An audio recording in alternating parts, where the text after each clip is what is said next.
முன்னாடி நின்று வாங்கும்போது அது ஒரு அதுக்கு வந்து விலையே கிடையாதுன்னு சொல்லலாம். அப்படி ஒரு ஈவெண்டா தான் இந்த ஈவெண்ட் அமைஞ்சிருக்கு. இந்த ஈவெண்ட் அமைச்சு கொடுத்த நம்மளோட காஞ்சனா மேம் டீமுக்கும் பிளஸ் வந்து ஜம்ப்ரோ அபார்ட்மெண்ட்ஸ் எங்களுக்கு வாய்ப்பு கொடுத்ததுக்கும் எல்லாருக்குமே நன்றி தெரிவிச்சுக்கணும்.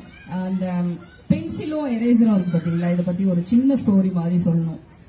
பென்சில் சொல்லுமா, எப்பவுமே நான் வந்து சீவிட்டு உன்னை அழிச்சிட்டே இருக்கிறேன், நீ என்னை அழிச்சிட்டே இருக்கிறேன், நான் வந்து வளர்ந்துட்டே இருக்கிறேன், நான் வந்து எழுதி எழுதி வளர்ந்துட்டே போயிட்டு இருக்கிறேன், என்னைக்குமே உனக்கு கோவமே வரலையா அப்படின்ட்டு பென்சில் வந்து கேட்டுச்சான். அதுக்கு எரேசர் சொல்லிச்சான், எனக்கு என்னைக்குமே கோவம் வராது, என்னால நீ வளர்றன்றது வந்துட்டு எனக்கு ரொம்ப சந்தோஷம் தான் அப்படின்னு சொல்லிச்சான். அந்த மாதிரி தான் டீச்சர்ஸ் நம்ம லைஃப்ல, குழந்தைங்களோட லைஃப்ல வந்து அவங்க என்னைக்குமே வந்துட்டு அவங்களுக்கு தெரிஞ்சதை கத்துக் கொடுக்கறதுல வந்துட்டு என்னைக்குமே அவங்க வந்து கவலைப்பட்டதே கிடையாது, அதுக்கு குறை வச்சதே கிடையாது. அதே மாதிரி நம்மளோட ஸ்டூடெண்ட்ஸ் வளர்ந்து போயிட்டாங்களே, நம்மளோட பெரிய பெரிய பொறுப்புல போயிட்டாங்களே அப்படின்னு என்னைக்குமே அவங்க ஃபீல் பண்ணதே கிடையாது, ரொம்ப சந்தோஷம் தான் படுவாங்க. அந்த மாதிரி தான் இந்த ஸ்டோரியில இருந்து நம்ம எடுத்துக்கணும்.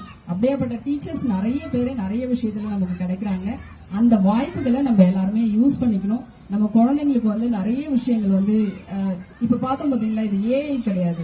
ஏஐல வந்து ஒரு குழந்தை எப்படி பண்ணோம் இல்ல பெரியவங்க எப்படி பண்றாங்கன்றத நம்ம எல்லாருமே இப்ப பார்க்க ஆரம்பிச்சிட்டோம். ஆனா இப்ப பார்த்தது நம்ம பாத்தீங்கன்னா லைவா பார்த்தோம் குழந்தைங்க எப்படி பண்றாங்க அப்படின்ட்டு.